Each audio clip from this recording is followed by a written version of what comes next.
Hello and welcome to Bible Class Topics. Thank you for studying with us today. We're continuing our study of Colossians chapter 4 verses 2 through 9 today. We've entitled our study of Colossians, The Preeminence of Christ. This is one of Paul's prison epistles. Let's take the reading before we go any further. We'll read from the New King James Version here. Continue earnestly in prayer, being vigilant in it with thanksgiving. Meanwhile, praying also for us, that God would open to us a door for the word to speak the mystery of Christ, for which I am also in chains, that I may make it manifest as I ought to speak. Walk in wisdom toward those who are outside, redeeming the time. Let your speech always be with grace, seasoned with salt, that you may know how you ought to answer each one. Tychicus, a beloved brother, faithful minister and fellow servant in the Lord, will tell you all the news about me. I'm sending him to you for this very purpose, that he may know your circumstances and comfort your hearts. With Onesimus, a faithful and beloved brother, who is one of you, they will make known to you all things which are happening here.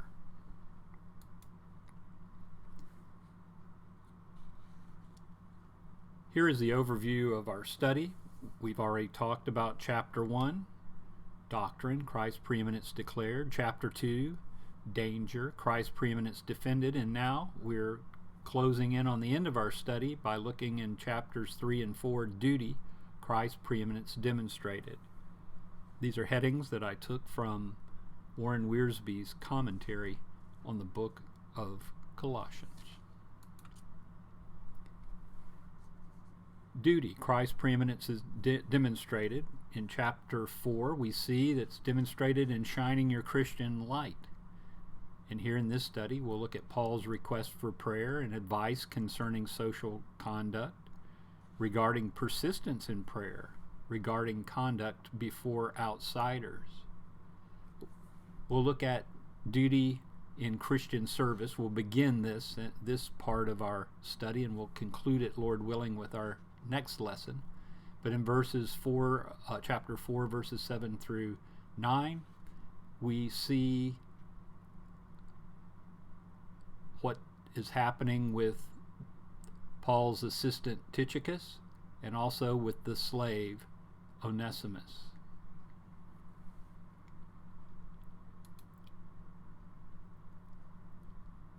We'll conclude our study next week by looking at the fact that Christ's preeminence is demonstrated in Christian service. We'll look at final salutations and directions, and then Paul's personal signature. How powerful is the written or spoken word?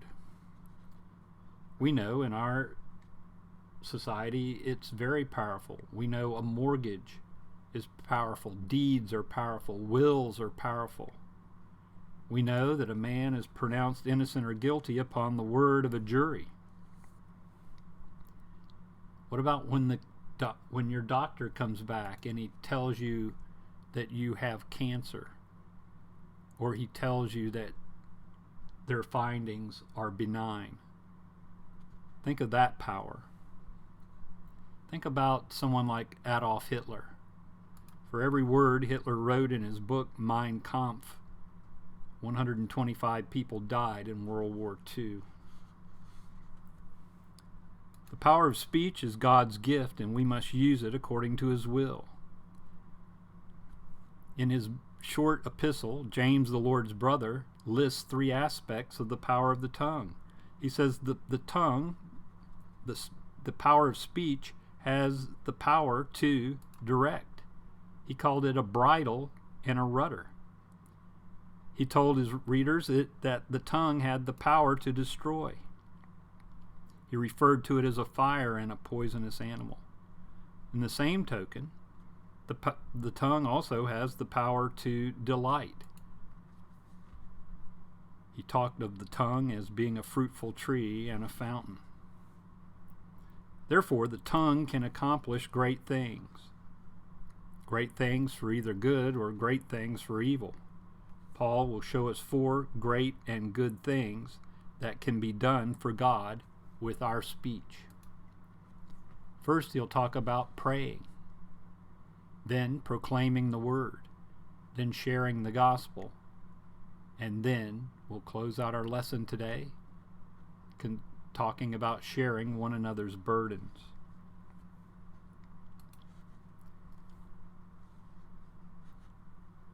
Let's reread verses 2 and the first part of 3, and this time we'll take our reading from the ESV. So chapter 4, verses 2 and 3. Continue steadfastly in prayer, being watchful in it with thanksgiving. At the same time, pray also for us, that God may open to us a door for the word. So when we read those verses again, we see that Paul was calling for their prayers on his behalf. Paul was in need of the prayer support of faithful Christians. We are also in need of this support, and we must not be afraid or ashamed to request it. Paul describes 4 characteristics of a spiritual prayer life, and the first one is that our prayer life is effective when we are steadfast in prayer, as was the early church. In Acts chapter 2, many people, thousands of people, were baptized into Christ. And it says later on in that chapter, Acts 2, 46 and 47, day by day, they were attending the temple together and breaking bread in their homes. They received their food with glad and generous hearts, praising God and having favor with all the people. And the Lord added to their number day by day those who were being saved. They were praising God. They were praising God in song, praising God in words, praising God in prayer. Paul told the Thessalonians, pray without ceasing. And this is the attitude that we must have for our prayers to be effective. So a spiritual prayer life is faithful. We're steadfast in our prayers. We're continually looking for a time to pray and things to pray about. Secondly,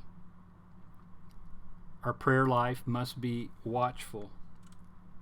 In Nehemiah 4 and verse 9, Nehemiah said, we prayed to our God and set a guard as protection against them day and night. The enemies of the Lord were wanting to tear down all of the rebuilding that Nehemiah was in charge of as he was trying to rebuild Jerusalem after being returned there after many years of captivity. Our prayers must come from an alert mind, not a listless or dull mind. When we get ourselves caught up in routine, repetitive, or rote prayers, we cannot expect God to answer those prayers. God expects us to pray to Him from our hearts and from our minds, not from some man-made prayer book. Of course, we have prayers like the Lord's Prayer that we can use as an outline for the kind of praying we need to do. But we need to do our own praying. We need to pray about the things that we need to pray about. So our prayer life must be faithful and watchful. Our prayer life must be thankful. Paul said this to the Philippians in chapter 4, verse 6, do not be anxious about anything, but in everything, by prayer and supplication, with thanksgiving, let your requests be made known to God. For our prayers to be successful, our prayers demand thanksgiving. You know, it's mighty selfish to ask and not to give thanks. This is the 6th time that Paul has placed emphasis on thanksgiving in this short Colossian letter. Fourthly, for our prayer life to be successful, our prayer life must be purposeful. Are our prayers vague and general? We need to name names in our prayers. We need to be as specific as we possibly can. Sure, we have to pray for the sick. Do we know who the sick are? We have to pray for our government. We have to pray for our world. We have to be specific. Do we know of a problem that needs prayer? We need to pray about that problem. And we need to be specific about our own problems that we need to pray about. When we're willing to name names and be specific, then we can give God the glory when we see our prayers answered. Here's two true sayings. The first one, I'm not sure who said it, but I want to quote it. The purpose of prayer is not to get the will of man done in heaven, but to get God's will done on earth. Let's read it together again. The purpose of prayer is not to get the will of man done in heaven, but to get God's will done on earth. And another quote, which I know this one comes from Richard Trench, prayer is not overcoming God's reluctance. It is laying hold of his willingness. Examples of how we are to pray include the prayers of Jesus, as we've already mentioned. And what about these prayers that we're hearing from Paul while he's in prison? And other places. If we look in the letter to the Philippians or the letter to the Ephesians, and this letter that we're studying now, Colossians, we can see examples of how Paul prayed. We can follow those examples as a template or an outline, and we can pray for the things that need to be prayed for and about. Now let's reread the end of verse 3 and verse 4 and talk about proclaiming the word.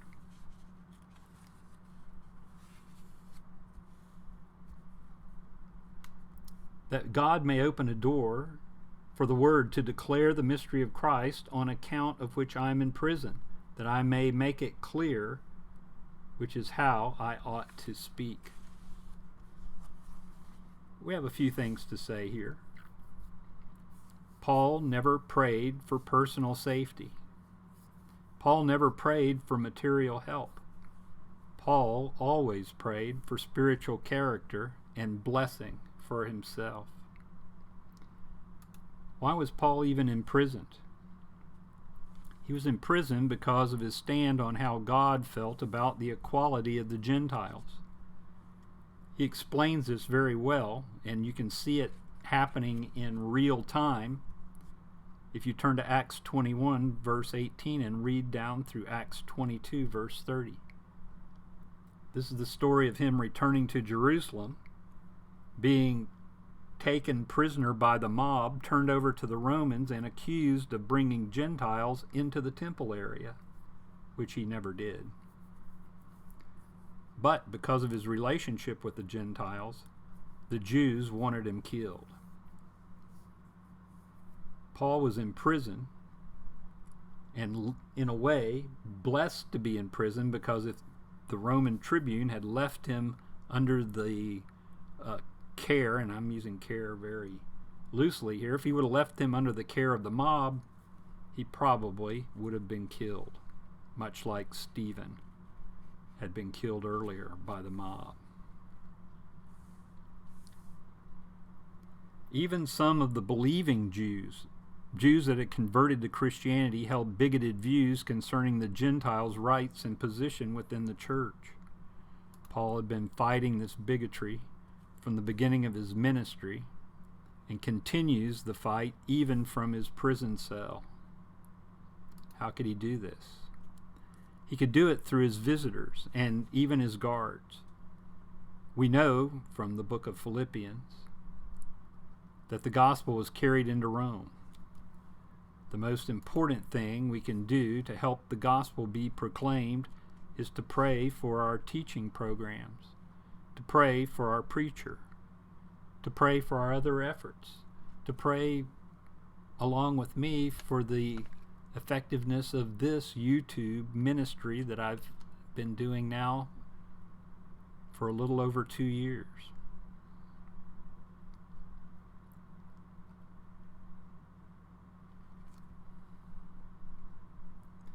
Let's talk about a good segue, which takes us into this, sharing the gospel. This YouTube channel, on my part, would not even exist if it weren't for the fact that I'm looking for a way to share the gospel in the 21st century. And so we have our channel, Bible Class Topics. Let's read verse 5 and 6. Walk in wisdom toward outsiders, making the best use of the time. Let your speech always be gracious, seasoned with salt, so that you may know how you ought to answer each person.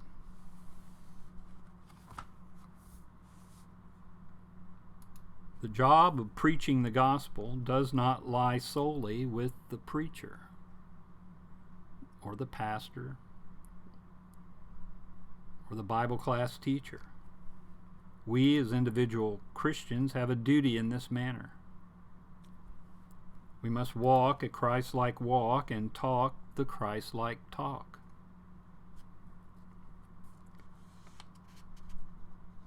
Paul suggests that we need to walk wisely and we need to talk wisely. Let's talk about these separately. When we say walk wisely, this refers to our conduct. Because so many so-called Christians have ignored this command, the world often looks at the church as a hotbed of hypocrites. We must be careful not to do or say anything that would make it hard for us to share the gospel. We must be alert for opportunities. We must work in this world honestly and hard. We must pay our bills. We must keep our promises. We must let our yes be yes and our no be no. Jesus expects us to have a good report among non-Christians. We need to walk wisely. We also need to talk wisely. Being an example is not enough. We must verbally share the gospel. But we're not judges. We're not prosecuting attorneys. But we are faithful witnesses for Christ. We're sharing His gospel. And when we share the gospel, we're not going to be able to cram it down someone's throat or beat them over the head with it. We must have grace unto the hearers. Ephesians 4:29, let no corrupting talk come out of your mouths, but only such as is good for building up as it fits the occasion, that it may give grace to those who hear. We're to speak the truth in love. In Ephesians 4:15, rather, speaking the truth in love, we're to grow up in every way into Him who is the head, into Christ.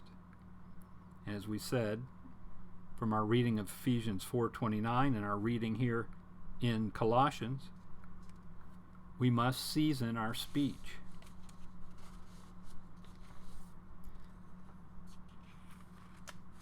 We must make it as palatable to the listener as scripturally possible.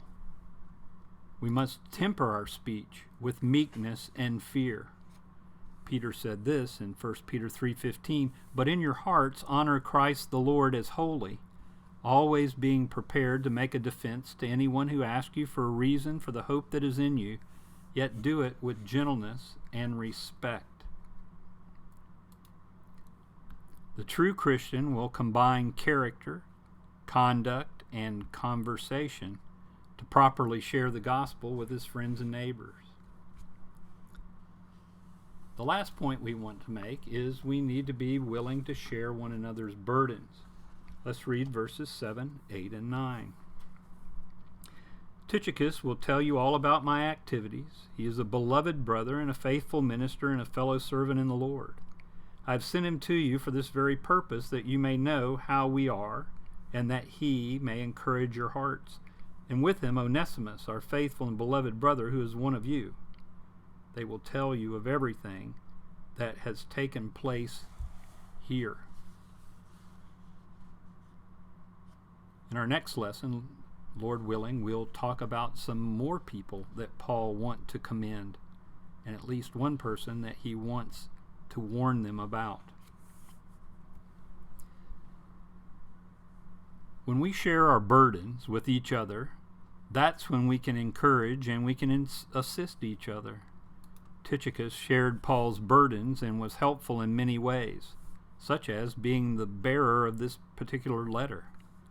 He was instructed to share Paul's burdens with the Christians where he took the letters. Tychicus displayed some characteristics that made him a successful burden sharer. First of all, he was a beloved brother. He stayed with Paul even in the worst circumstances. Namely, Paul was in prison. Tychicus stayed nearby. Tychicus was also a faithful minister. He was dependable as he ministered to and for Paul. He wasn't Paul's lackey or gopher. He was a fellow servant. Though he wasn't an apostle, he worked as an apostle's messenger. In a way, he became the apostle's apostle. Paul had sent him to Crete and to Ephesus on his work. And what of Onesimus? Onesimus was the runaway slave being sent back to his master, Philemon. Even though he had been a Christian a short time, he too was beloved and faithful. To see more on Onesimus, take a moment and read the short letter to Philemon. And you'll understand more about the relationship between Paul, Philemon, Paul and Onesimus and Philemon.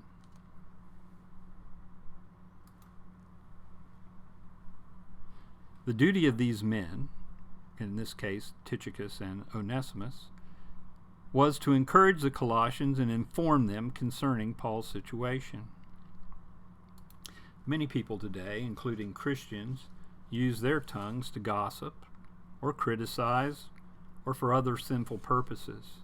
Meanwhile, Paul has recommended praying, proclaiming the word, sharing the gospel, and sharing one another's burdens as 4 wonderful, effective ways we can use our speech for God's purposes. In Psalm 141, verse 3, David prayed this: "Set a watch, O Lord, before my mouth. Keep the door of my lips." Thank you for watching and studying with me today. This is video 199 here on Bible Class Topics YouTube channel. And we are excited and somewhat humbled to realize that, Lord willing, in the next week or so, we'll be posting our 200th video. Meanwhile, if you would subscribe to the channel, it'd be greatly appreciated. If you would like this particular video, and if you would share it, a link to it, with a friend or loved one who would be interested in studying the Bible, it would be very much appreciated.